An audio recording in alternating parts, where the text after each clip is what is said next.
Bom dia, pessoal. Hoje eu tenho uma novidade. Muita gente pediu, seja porque não aguentava mais ver a minha cara, seja porque queria ouvir esse conteúdo indo para o trabalho, para a academia. Então, hoje eu estou colocando no ar o meu podcast, que vai pegar esse conteúdo que a gente discute aqui e colocar o som dele nas plataformas de distribuição. Se você bater lá no Spotify, já está no ar. Procura lá, Pergunte ao VC, você vai achar lá. Na Apple, a Apple continua sendo a Apple, está demorando um pouquinho mais, mas a gente chega lá quando eu tiver com isso no ar, eu aviso vocês. Mas hoje o que eu vou tratar não é nenhuma pergunta, é um tema que tem sido muito recorrente, que eu tenho discutido muito com os nossos founders e que eu queria tratar um pouquinho com vocês, que é talento, né? Não, se você pensar bem, esse é o ponto crítico de uma startup de série A. A gente pega um produto que tem indicativos de que funciona, te dá um monte de dinheiro para você montar uma empresa ao redor dele. E a primeira coisa que você vai ter que fazer é contratar. Acho que tem um tema fundamental que o founder precisa entender, que é contratar errado é receita para desastre. Você vai levar 3 meses para contratar, depois 3 meses para chegar à conclusão de que esse cara é o cara errado. Ou seja, você comeu 6 meses com a pessoa errada antes de você descobrir isso. E como você tem 18 meses de caixa, a gente está falando de 1/3 da sua vida, no mínimo, tá? Sendo jogado fora na hora que você contrata a pessoa errada. Então, acertar na contratação é fundamental. E aí, a gente vê 2 tipos de erro bastante comuns em contratação em startup. Primeiro é contratar um cara inteligente. O cara inteligente é fantástico, eu adoro pessoas inteligentes. Mas para uma startup em early stage, não funciona tão bem. Porque por mais inteligente que o cara seja, ele tem que aprender. Então imagina, eu estou levando 3 meses para contratar esse cara, 3 meses para onboard, e aí ele tem que aprender a função que ele vai ter que executar. Ou seja, a gente está gastando 9 a 12 meses para esse cara começar a jogar o jogo. E você tem de novo 18 meses de caixa. Você matou 2/3 da vida do seu caixa em um cara que ainda não está pronto para jogar o jogo. Então, esse ponto de contratar gente inteligente, eu entendo a vontade de trazer gente super esperta para o time, que você consegue contratar um estagiário inexperiente e ele é inteligente, mas ele é mais barato. Mas, por outro lado, você está botando um risco na sua mão como empreendedor que é muito grande, que é de esse cara simplesmente não conseguir rampar, não conseguir aprender a função dele e você não ter tempo para pilotar uma troca nessa função.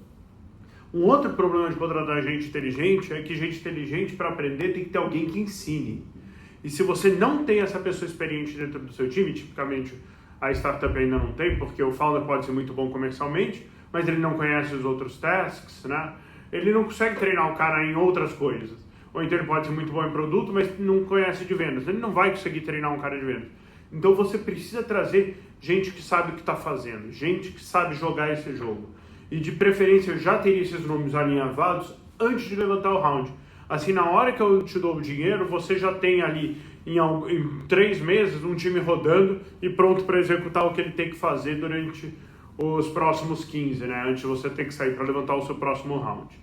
E aí a gente tem o segundo tipo de erro que é muito comum, que é contratar um cara sênior demais para a organização que você tá montando. Você pegar e contratar um diretor de vendas de uma empresa que tem 2.000 vendedores, tipicamente, tá? E aí tem algumas exceções, esse cara já não opera mais, ele já não enfia mais a mão na massa, ele é muito mais um gestor do que um criador. E numa startup de série A, você precisa de alguém que vai criar, alguém que vai ajudar a montar os processos, que vai enfiar a mão na massa, que vai organizar isso daqui e vai ser muito mais operacional do que um gestor de uma empresa que tem 1.000 vendedores. Outra coisa é que tipicamente o cara que está com 1.000 vendedores, não foi ele que montou a máquina.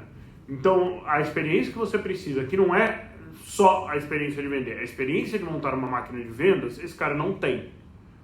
Então o que a gente olha é, time ideal para as funções chaves da startup, traz alguém que já passou por aquele ciclo de montagem, né?